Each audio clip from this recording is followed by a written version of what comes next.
Video నిన్న పెట్టాను కదా చేస్తున్నప్పుడు, ఫుల్గా డీటెయిల్గా దీని గురించి చెప్దామని అయితే వీడియో చేస్తున్నాను. ఇది మొత్తం శారీలో చేసాము. హ్యాండ్స్కి ఇలా పఫ్ స్లీవ్స్ పెట్టామన్నమాట. బోర్డర్ పెట్టి వీకట్లో ఇలా చిన్న పఫ్ పెట్టి శారీ మొత్తం దీనికే యూజ్ అయింది. దీంట్లో ఎక్కడ వేస్టేజ్ లేదు. బ్యాక్ ఇలా డ్రాప్ షేప్ పెట్టాము. జిప్ పట్టట్లేదని పెట్టలేదు అనమాట. కింద ఇలా జిప్ కూడా వచ్చింది.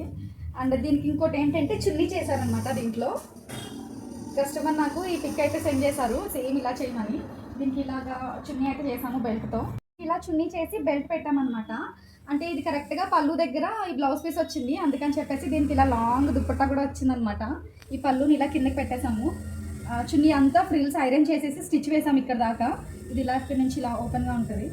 వెనకాల నిన్నటి వీడియోలో డోరీస్ పెట్టాను కదా, కస్టమర్ డోరీ వద్దన్నారనమాట, అందుకే తీసేసి మళ్ళీ హుక్ పెట్టాము. నాకు ఇవన్నీ కస్టమర్ మన సబ్స్క్రైబర్ నాకు మియాపూర్ నుంచి అయితే పంపించారనమాట. ఇంకొకటి ప్లాజోలో 3 పీస్ సెట్ ఒకటి స్టిచ్ చేసాము. దీన్ని నెక్స్ట్ షార్ట్లో పెడతాను చూడండి. ఫ్రాక్ డిజైన్ ఎలా అనిపించిందో కామెంట్ చేయండి. నెక్స్ట్ నా ఛానల్ సబ్స్క్రైబ్ చేసుకోండి.